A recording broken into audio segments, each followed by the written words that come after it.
What's going on, Legends Nation? I'm Kyle Yeomans back with another episode of On the TL. We are here from the Comerica Center. We've got a couple great guests lined up for you today. We've got Jarod Lucas, guard for the Texas Legends, who's been on an absolute tear from three-point land.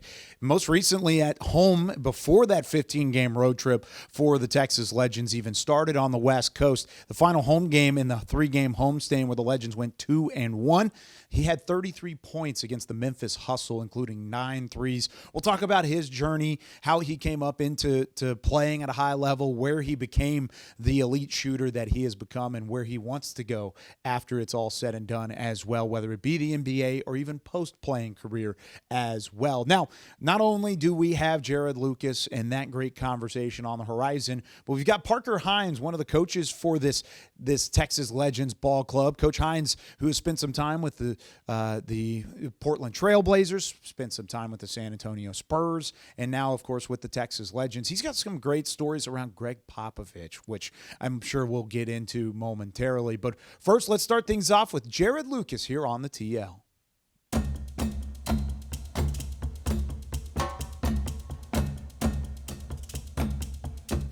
Now we're joined by Jarod Lucas, guard for the Texas Legends, one of the more electrifying players you'll see in the NBA G League. And glad to get some opportunity to talk with you because you've been on and off the court the last couple of games, but when you're on, you are on the floor. It's been so fun watching you with the off-balance threes and the leaking out in transition. I mean, what's been the most fun part about this season so far?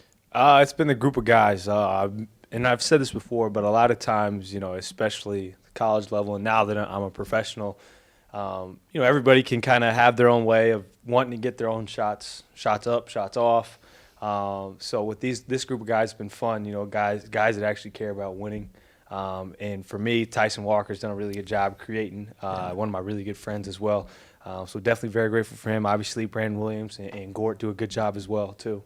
And you mentioned Tyson Walker. One of the things that we talked about on this show a couple episodes ago was his trash talking ability and the way that he is a talker. How much do you guys get to talk back and forth in practice and on the bench and throughout the course of the year? It happens pretty often. I think we had practice earlier today, so me and him were messing around a little bit today. He was guarding me the whole practice, so I was messing around with him. He's guarding the point guard, sometimes you pick up full court and this and that. I can play the point a little bit as well. But today I was just playing the two spot. So he was running all over the court today, and I was kind of messing with him.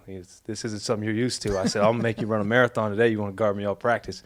But that's Tyson, really good defender. Obviously, he can shoot the ball and score and facilitate too. So it's a fun group of guys, and I keep saying that year in and year out. But this year it does feel like there's a little extra close-knit mentality with these guys. What do you attribute that to, even where we are in the season, about halfway through, still a long season left to be played here over these next few months, but what do you attribute the closeness to? Guys' willingness to hang out off the court. A lot of times, whether that's for some guys video games or we spend so much time on the road in the G League and just like going on a 15-day road trip. Most teams or some guys will just be to themselves, which is fine. But maybe it's us that we have a younger team. Mm-hmm. Most of us hang out together, enjoy being around each other, being in each other's presence. And that type of stuff translates on the court. I don't care what anybody says. Your ability off the court to hang out and make relationships definitely translates to on the court when you have a young group of guys that does a really good job meshing together. Okay, so you said video games. What are we playing? What's the go-to? I said that for the other guys. Because for me, because I know they all play video games. For me, I don't. I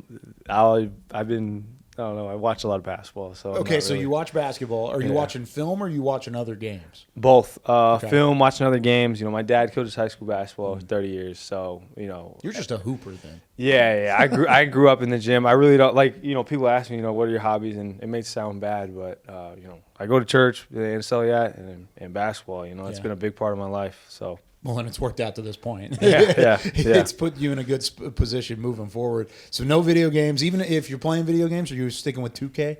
I haven't played video. I haven't played. When I used to play video games, I had a Wii in college. Oh my gosh, that far back. Yeah, so a while ago. I was in college last year, but fair. But the Wii. Yeah, but I would still use it. So the Wii. That's really it. Just play Wii bowling and stuff like that. So. Oh man, Wii Sports all the way through. I love it. No, that's great. What are the other guys playing? A lot of those guys are playing 2K, like you mentioned. Okay. I know they play, I think Madden, some of the other stuff, because I hear them talking about it. Sometimes if you're roommates, some of these guys, you might hear some roars and stuff like that, and you know what's going on, them playing the game. So. And when you're on a road trip and you're going through, let's say there's a 15-gamer that's coming up for the Legends, or 15-dayer, what are you doing? Are you sitting there reading a book? Are you just pulling it up on your phone and watching basketball all the way through? What are some of the other hobbies? I keep myself pretty occupied in the basketball season. Like I said, my dad coaches high school basketball, so I watch all of his games, whether I watch them live or rewatch them.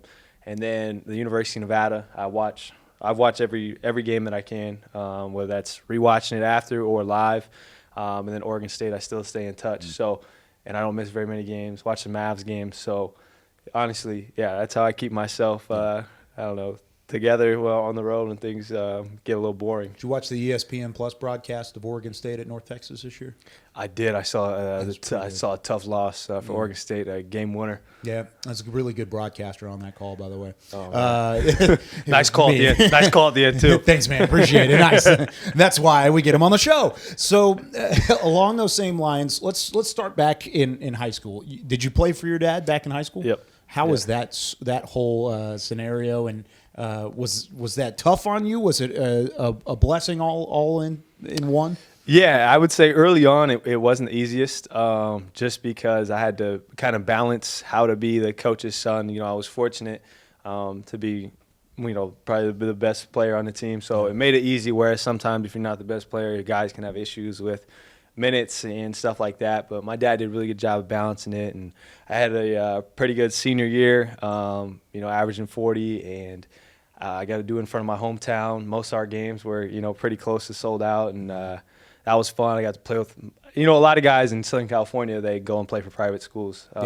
So my group of friends and I all grew up together from third grade with my dad coaching us, and we finished out high school together, and we're all still good friends now. So like you mentioned, going on a 15-day road trip, most of those guys will all be there when we play the South Bay Lakers. So cool. Wow, that's cool. Yeah. That's going to be a lot of fun. Now, you decided to go to Oregon State. What led to that jump, to make the jump from Southern Cal up to the Great Northwest? Oh, my dream school was Stanford. Oh, okay. So I always wanted to play in the Pac-12. And for me, I knew that all I needed was an opportunity to show that I belonged to play in the premier conference in the West. Now that conference is no longer there. Sure. But I'm sure it'll work its way back some way, somehow. But for me, I wanted to go somewhere and show that I belong to play in the best conference. And, my teammates and I had a really good year, going to the Elite Eight and win the Pac-12. Yeah, no doubt. And you talked about the Pac-12. Why was that the conference at the time? I just know for me, USC and UCLA were, some of the schools you growing up as a kid you watch, right? And for me, I wanted to go to Stanford just because of academics and the basketball. But I knew that I belonged there. I only had one Pac-12 offer. So I don't care which school offered me. I was going there because I wanted to show I belong to playing at this highest level, and I wanted to show that all the other schools in the Pac-12 that didn't recruit me, like, I belong here. I am that good. That's awesome. Little chip on your shoulder all the way through it. Take me through the Elite Eight run. How fun was that? Definitely a peak basketball moment in my career. It was awesome to be able to play with former teammate at Oregon State, Warith. So now to kind of be on the same team again has been pretty cool. But we had an amazing run where we won our first three games in the Pac-12 tournament. We need to win the tournament to get to the big dance. We did that, and then we go off and knock off Tennessee, and then the next game we got Cade Cunningham at Oklahoma State, beat Loyola Chicago, and then had Houston in the Elite Eight. And game was tied up like a minute and 30 seconds. That close to going to a Final Four. But yeah, it was awesome. And what was your tournament like from an individual standpoint throughout? I had a really good run in the Pac-12 tournament. I was all tournament. Warith always messed with me because me and him were probably pretty close to getting Pac-12 tournament MVP. Warith got Pac-12 tournament MVP. I was about to say he won it. I remember that. Yeah. No, he won it. He had a really good Pac-12 tournament, and same thing as me and Ethan Thompson, who plays for the Osceola Magic. All three of us were on the same team, had a really good run. Then for me, I had a couple big shots to seal some wins against Loyola Chicago in the Elite Eight, or in the Sweet 16. Hit a big shot to kind of seal the win to head to the Elite Eight against Houston. How fun. I mean, the big dance is always one of my favorites. I'm a huge college basketball fan. Always have been. And some of the environments across the way, whether it be a Big Ten environment, now the SEC's, of course, in a good spot across the board. But what was the toughest Pac-12 environment that you played in back in the day? Yeah, that's a good question, but it's pretty easy now that I've seen two different sides of Pac-12 and the Mountain West. Yeah. I'm able to see it. So in the Pac-12, the University of Arizona. Really? Okay. Yeah, down in Tucson? Yep. Yeah, that's a really good environment. Now we want to go Mountain West, Utah State. It's good. crazy. And I was looking on Twitter. People are now posting videos of how crazy it gets in there. It is unreal at Utah State. So. Yeah. What about at Nevada and the career that you ended in college at Nevada? Why was that the right decision to make the jump there? I knew I had a coaching staff that really believed in me. Coach Alford, who was at the University of Nevada, he was at UCLA when I was in high school. He recruited me a little bit, so there's a little bit of a relationship there. And then when he went to Nevada, me and him have very similar playing styles. Obviously, Coach did a lot in his career. Was on the Olympic team, won a national championship in college. But me and him had similar playing styles, as well as his son, Bryce Alford. So I knew that I wanted to go somewhere that I was wanted and needed, and obviously had a pretty good career, or 2 years at the University of Nevada. Sure. Yeah, and it helped you get to where you are here. Yeah. You still have family in Southern Cal. How close are you to the new family in Nevada and the friends that you made there? Oh, I mean, very close. I've always said Reno is one of those places that I want to live. Oh, yeah? Whether it's either Reno or Dallas, and most of my mom's family's out in Dallas. So thinking about getting a place out here sometime soon. We'll see. Nice. But then Reno, I love everybody I've met over there. They really brought me in. People say, they bring me in, this and that. No, they really bring me in when I go back and take care of me. So. Well, on the broadcast the other day after the win to conclude the 3-game homestand against Memphis, Jarod goes, "Hey, I'm coming to Reno. Shout out Reno, Nevada. I'll be out there during this road trip." So you're not only getting to see the family in Southern Cal, you're getting to make the trip to Reno. I mean, how exciting is that during what is going to be a long, grueling road trip, but you get that West Coast swing and get that back in the fold? I was telling my parents there's no better road trip for myself. to look at it selfishly, no better road trip. I get to go watch. And, a lot of guys aren't fortunate to see their college team when they're in season playing professionally. So I'll get to see Nevada play San Diego State. Nice. In a pretty cool atmosphere Saturday night. And then get to see my family. Unfortunately, my dad won't be able to be at my games, but he has his own games. But hopefully I'll be able to drive home, see him. Probably only be 30 minutes from home, so that'll be cool. That's awesome. Now, where are they at out of Southern Cal? They still out Heights. there? Okay. Yep. So still out there where you grew up and the whole stomping grounds? Same house. My dad's been at the high school for 30 years. He's probably a year or two away from the high school naming the gym after him. Wow. Back home for him, he's I've kind of developed my own name playing the game of basketball, but it's kind of roles reversed when we go back home. He's kind of the local legend, whatever I want to say. So would you ever want to get into coaching? I know we've talked before, and we talked about it on the broadcast. You want to be in media to a certain extent. Would coaching also be in that future possible? Yeah. Both of them are both things I'd like to do once my career is over. I haven't decided yet, but I've been able to dabble my feet in both, both broadcasting as well as coaching, just helping my dad back home with his team that he's a varsity coach on. So been able to see both sides, still keeping the main thing. But. Yeah. No, and that's the thing. You've got a career that's still long to be concluded, and hopefully it'll end at the NBA level as well. That's always the goal. So in order to get to that goal, what are some of the things that you're fine-tuning here in the G League? You're an incredible shooter. We know that. But what are some of the other elements you're trying to take a step for? I got to show my playmaking skills. Being at the guard spot, I can't just be a pure scorer, shooter. I got to show that I can play make for others. And I've been thinking that I've been able to do that in the last couple of weeks, with the opportunities that have came about, showing that I can make plays and help create. And then also defensively, showing that, I'm capable of guarding the point guard position.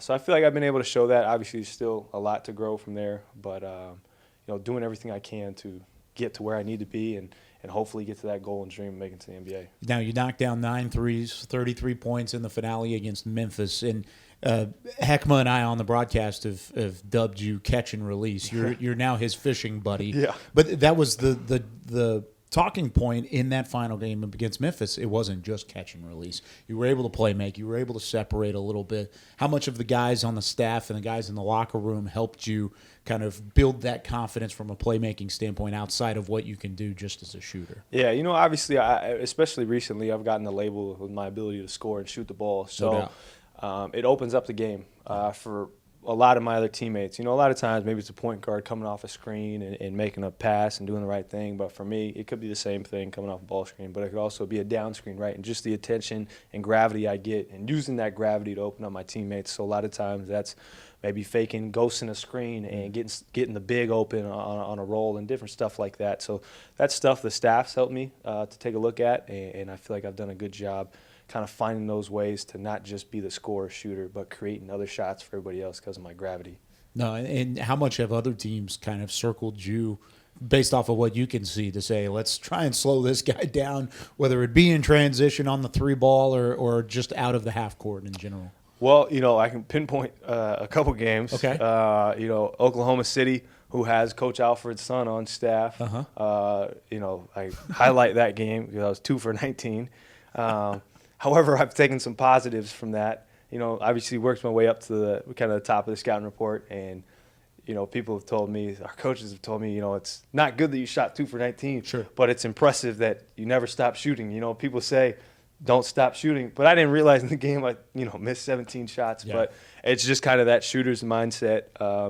It does forget the last shot, next one's going in.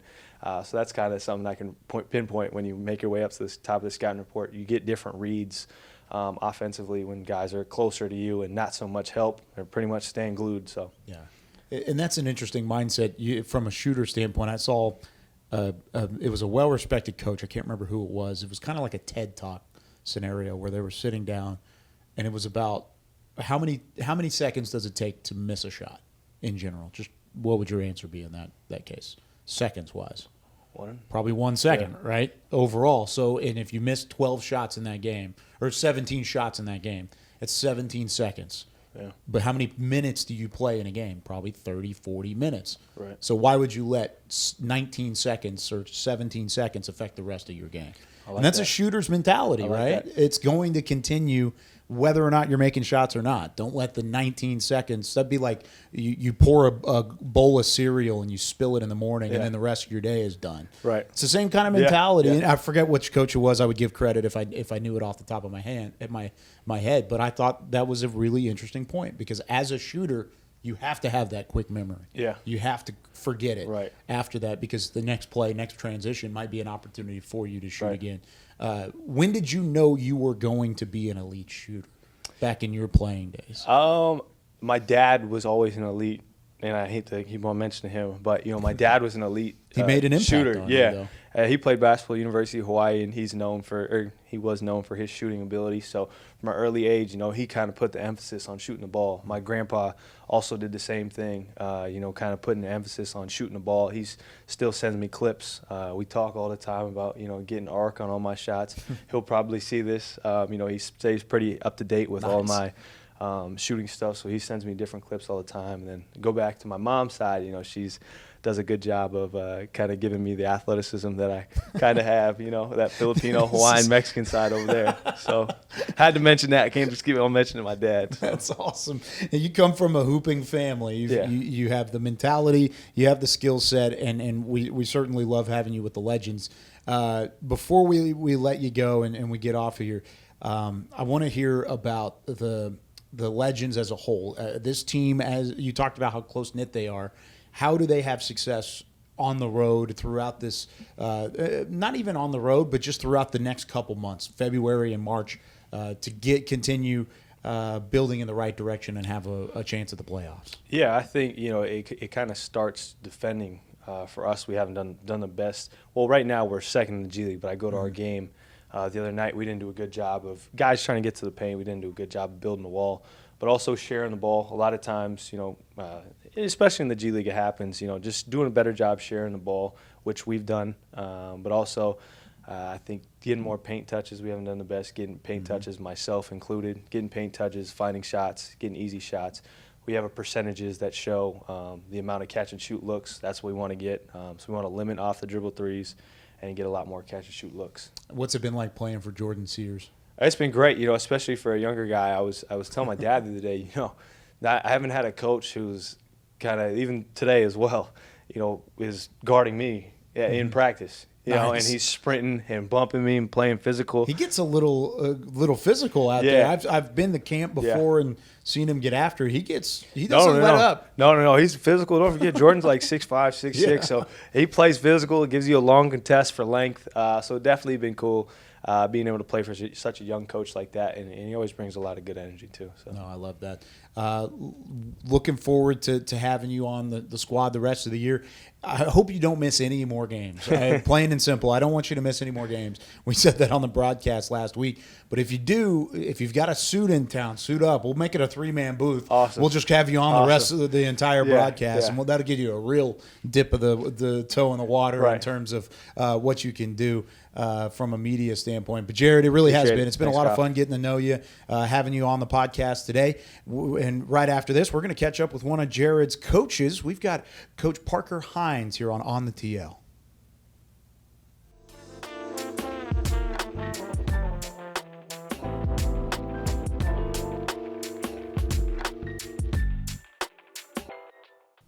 So our next guest here on the TL is Parker Hines, one of the assistant coaches for the Texas Legends. Parker, this is your second year in Texas, right? Second year here, yes. Second year here. You've been around the NBA level before, time with the Portland Trail Blazers, time with the San Antonio Spurs. I'll go through each of those, but I want to start right here with the Legends and what has been year number 2 with Jordan Sears.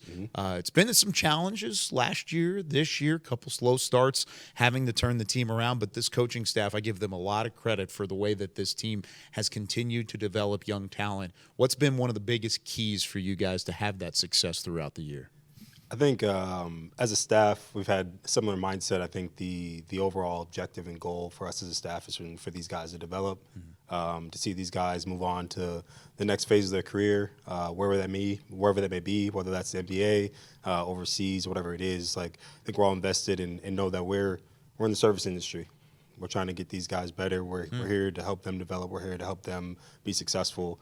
I think we all know at the end of the day, if we help them do that, that's going to bode well for our careers as well. So I think that's been the mission for us as a staff for the most part. And the wins and losses are obviously something that we, trying to win games, but it's not the main goal at the end of the day. I love how you said the service industry side. I've never heard that before when it comes to coaching, but it's true. And it's coaching at really any level. You could say the same thing with those that are educators at the high school level and that are also coaching along the way. They are in the service industry because that's what you're trying to do is continue to push the young athletes and student athletes in that case forward in the right direction. I mean, what gives you a passion for that and continuing to coach throughout the years?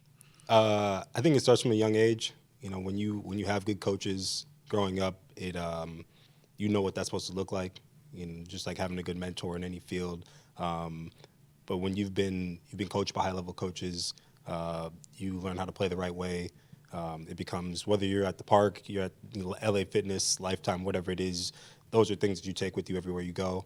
I didn't think I was going to be a coach or become a coach. It wasn't anything that I had planned to do, but it kind of became a natural path for me. I was a point guard, so just my natural IQ for the game, the way I played the game, the way I was taught the game, and then the opportunity to get an organization like the Spurs, it kind of just was a no-brainer. So what was your other career path? You said it wasn't in the plan. I mean, what else do we have on the table? I got a lot of other interests. Very curious, just naturally. Okay. I thought if I were to go back, I thought I was probably going to be a journalist or something along that lines. Media personnel. I went to school for communications, so that was more along the path I was probably thinking.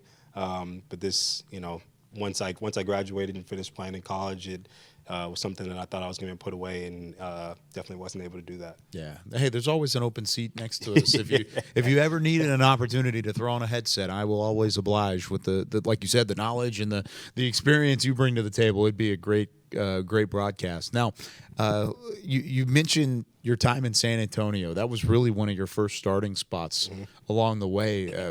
How did that come about? I know you spent some time both with the Austin Spurs and the San Antonio Spurs. Sure. But what led to that opportunity? Like I said, I finished playing, and kind of just naturally got into the AAU scene. I'm originally from Minneapolis, Minnesota, so I was coaching high school kids at that level, and it just kind of grew from there. I was planning to go more of the graduate assistant route. I was looking in the University of Minnesota. I think it was Rich Pitino at the time, was head coach there. And at the same time that I was kind of going through the interview process, I got a call from the Austin Spurs, and my name had kind of got around through them, and was fortunate to get the opportunity. It was kind of a no-brainer to make that jump to the NBA. I really wanted to start in college and kind of get that experience and see what that was like. But our organization like the Spurs at the time, and what they had been doing, what Pop's been doing for a long time, it wasn't a hard decision. No, that's incredible. I mean, you're talking about taking GA jobs and going to Minnesota and saying, like, oh yeah, I'll do what I can to make it happen. And you get a call from the Spurs to figure it out. I mean, was that kind of unexpected along the way? Somewhat. I had some small connections to the organization, but definitely didn't think it was going to happen the way it did, especially with the experience I had at the time. So I thought, over time I might get a better opportunity making the jump to professional level, going the college route. But apparently I pressed him in the interview process, and apparently, yeah. So opportunity in the G League, and what at the time was the D League when it was at its prime. And really good experience. I was around some really high level coaches. I've been fortunate to work with a lot of now current head coaches. Mitch Johnson was assistant on that staff, who's now the interim head coach for Pop while he's out. Matt Nielsen, who's on the front bench there, I was assistant on Austin Spurs staff later in my career when he was head coach there. So, but many of the head coaches in the NBA now, even WNBA, Becky Hammond, Ime Udoka, James Borrego, Will Hardy, Etre Messina, who's head coach in Milan overseas. So I've been fortunate to just get to watch and take and be a sponge around a ton of talented and very different individuals, and try to incorporate that into the coach that I'm trying to become. I'm glad you said different, because when you were naming those names, I'm like, these are all completely different coaching styles. How much did Gregg Popovich kind of allow that to happen throughout the organization and say, hey, I know we're all going to try and come together to complete one goal, and that is ultimately lift the NBA Finals trophy at the end of it all, but he did so by allowing individuals to flourish and individual personalities and coaching styles to continue to grow their team. How much did that play a factor? 1,000%. I think he empowered all of the assistants to have a bigger voice than he did. I think it boded well for him, because when he did speak, the room was listening. But he gave everybody opportunity to showcase what they can do. He trusted his assistants. Our assistants worked really hard, but also were all very high level. So, I mean, they had the majority of the voice. They took on pretty much all of practice, and he kind of gave the initial messaging and would kind of take a back seat, and was able to really take a bird's eye view and just observe kind of where the team was at, what he saw that we needed, and kind of translate that into meetings, and translating that to the staff, and like, okay, we need more of this, and we need to step in. It was because it was needed mostly. Other than that, he was really just a really good leader and manager of people. So, what's your best Pop story? You knew this question was coming. You knew that I was going to, as soon as we started transitioning into Gregg Popovich, I was going to have to ask about Pop. My best Pop story is that I don't know how many people have had access to this, but I'm fortunate to be one of them. I got an opportunity to see his baby, his wine cellar.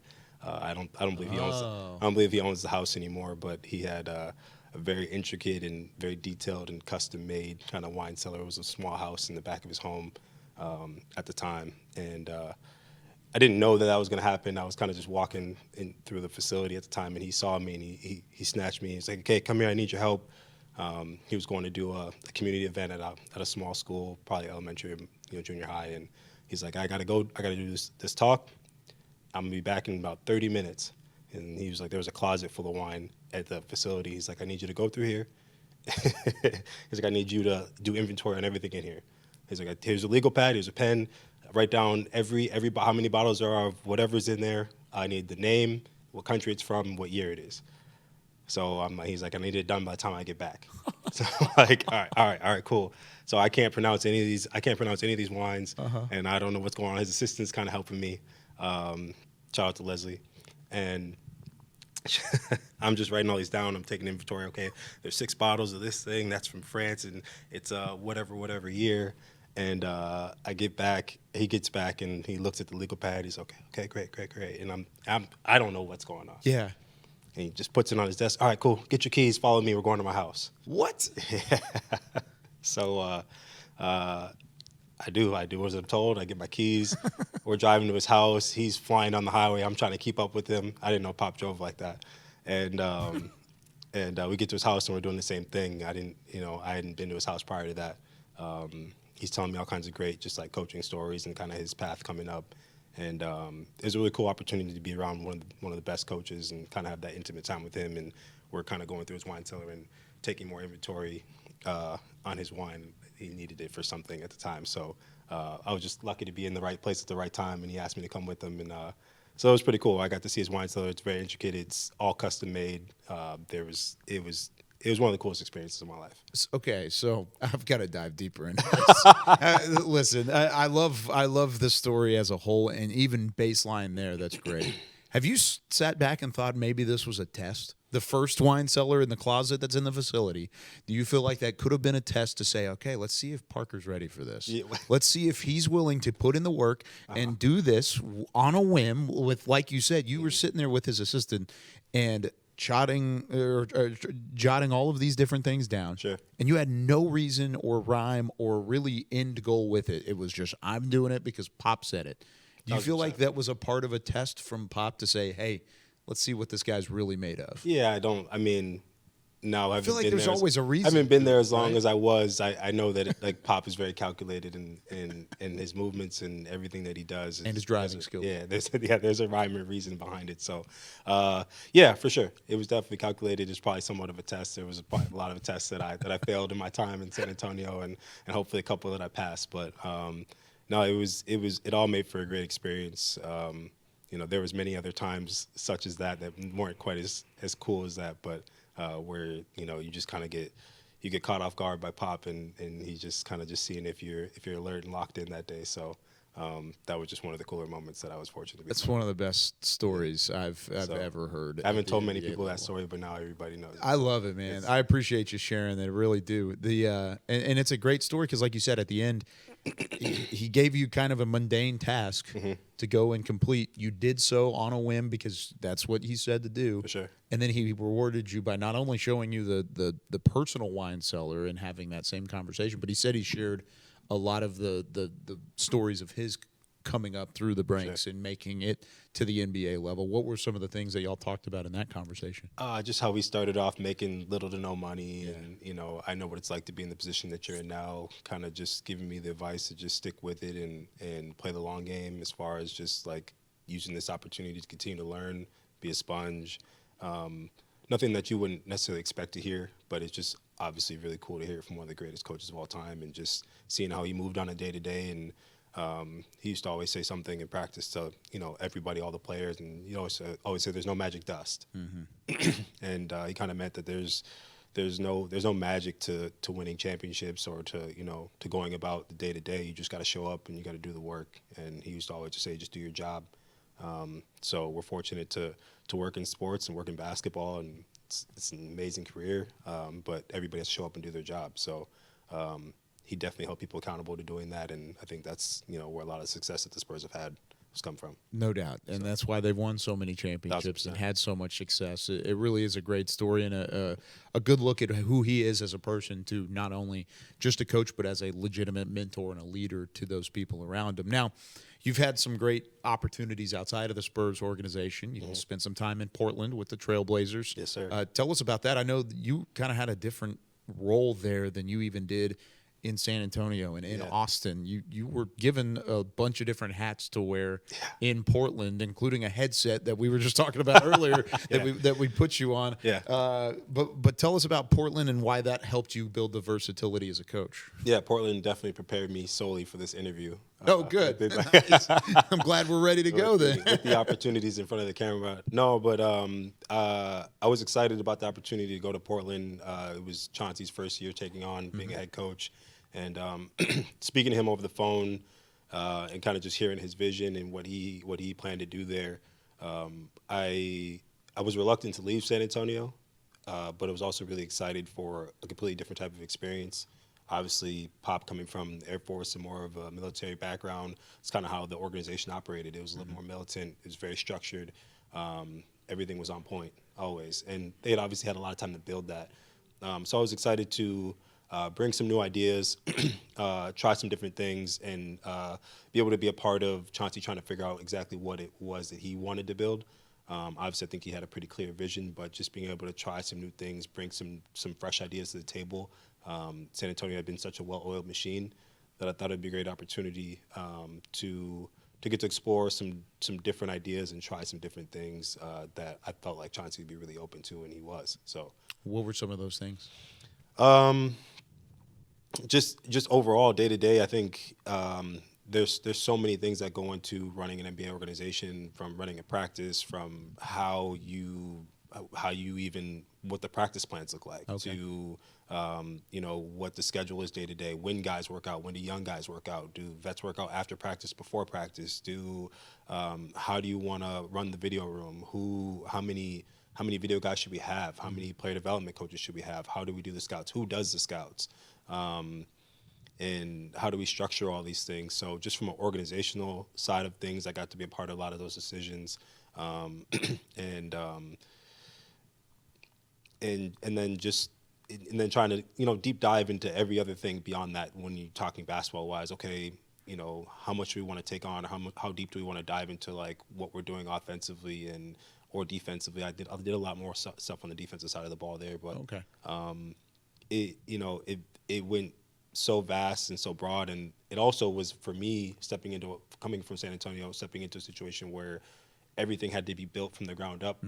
With the new regime coming in, you start to realize like how many things and how fortunate I was to step into San Antonio, where everything was already kind of done, and all you had to kind of do was rinse and repeat. And someone had already done my job before me when I was there. It was just like, this is how we do things. Follow these steps, and you'll have success. To where stepping into Portland, it wasn't necessarily like that. So. Which was a benefit in getting to just try new things and figure it out and make some mistakes and learn from them. Kind of got to forge your own path, which was really fun. Yeah. And then and also just getting the responsibility that Chauncey gave me, trusted me with a lot of things. I was able to do a lot of scouts, and I really got to grow my voice in a way that I didn't have in San Antonio. Like I said, we had so many high level coaches there at the time that I got to work out players and things of that sort. But getting to Portland, Chauncey saw something in me and really allowed me to have a voice in front of the team, doing walkthroughs, having a voice in practice, having my own guys as far as player development goes. And obviously, getting to speak to the media, doing different things like that. It's definitely made this stop for me, I wouldn't say a lot easier, but it's given me a lot more confidence. When you're able to step on the floor and have confidence knowing you're telling Dame and CJ McCollum and Nurk and all these guys what to do, and they're looking at you and understanding what you're saying, and even questioning what you're saying, and you can answer with confidence, like, this is why we're doing this and such and such. And it does make the job a lot easier when you get some reps of that. Yeah, so. I'm sure, and you've got to find a way to balance those personalities and those skill sets and talent levels along the way in order 100%. To make it happen. So you've made the jump from Portland, Oregon, to Frisco, Texas, and Dallas, Texas, and to be a part of the Legends and the Mavs organization now. How does it compare to some of these other previous stops that you've had? Honestly, I've told a lot of people this. I feel like it is, from my experience, almost a perfect blend of the previous experience that I've had, from the structure that San Antonio had to just working for a former player and a guy who just has that natural respect for the players because of what he's done as a player in Chauncey, and the way he sees the game from a point guard perspective and from a player perspective, and just being able to relate to the guys, and the way he communicated to them was much different than Pop. Not in a good or bad way, just was like it's more of a natural way because of he's younger, the way he was able to relate to them, and the way that they kind of sought him out. the type of respect that they both had from players was very high, but came in very different ways. It was really cool to see that and have that experience. And obviously, Jason Kidd's a former player, so the way the organization runs here is a certain way. But I think the type of joy and type of fun that they have in this organization, along with that structure, does seem to be a perfect blend. And it seems like, almost serendipitous that I could be, kind of pull all that together in the third stop and being fortunate to be a part of this organization. Yeah, because there's probably a little bit more structure with the Mavericks and with the Legends. Yeah. Than maybe in Portland at that time, and in a new head coaching regime to a certain extent. Still whereas knows- Kidd's been around for a little bit. Correct. He kind of understands. Yep. No G League team yet in Portland while I was Good there. point. So, Yeah. Even seeing guys come in that you see in the G League now that, come through and you get to work them out throughout training camp, and then they got to make tougher decisions there because when they get cut, they don't stay in Portland. There was no Rip City, so it's just like, we had some, really intense coaches meetings and trying to figure out, how you build your roster because it's not quite the same.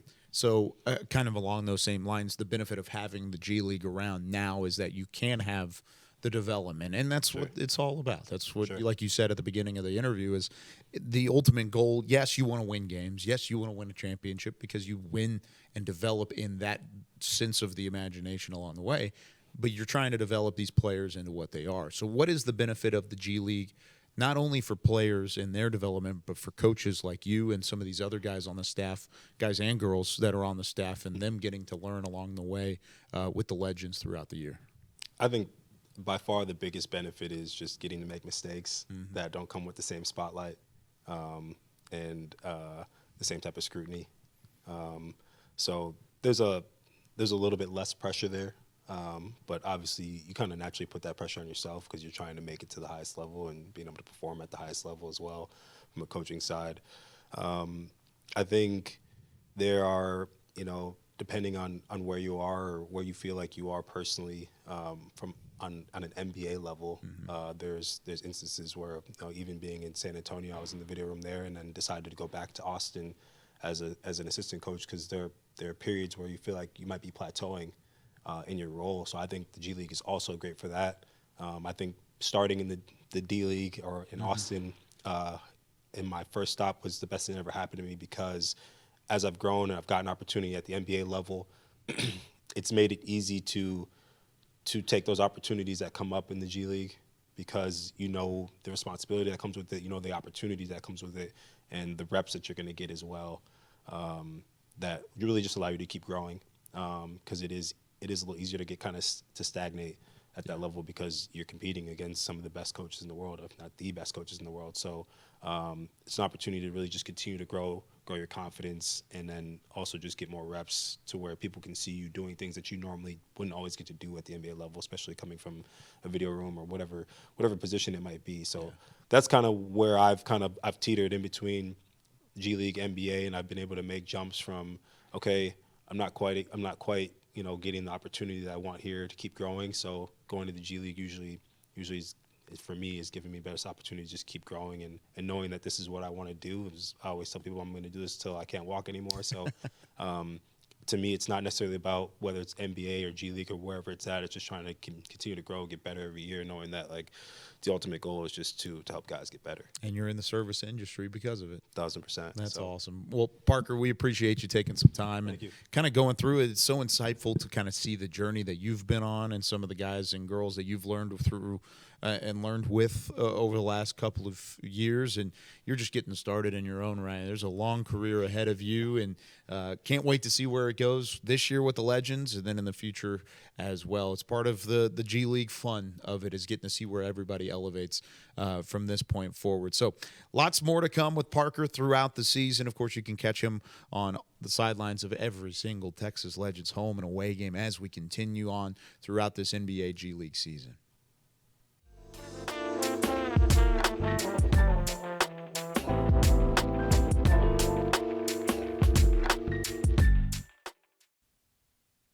Want to thank Coach Hines and Jarod Lucas for joining us here on the TL. Be sure to stay up to date with everything Texas Legends on TexLegends.com, and then follow on social media. If you haven't subscribed already to the On the TL podcast, go ahead and subscribe. Spotify, Amazon Music, Apple Podcasts, and of course right here on YouTube as well. I'm your host, Kyle Yeomans. Legends back in town to face the Mexico City Capitanes the first weekend in February. Should be a fun back-to-back against the Capitanes, one of the better teams in the Western Conference so far this season. We'll see you next time with On the TL.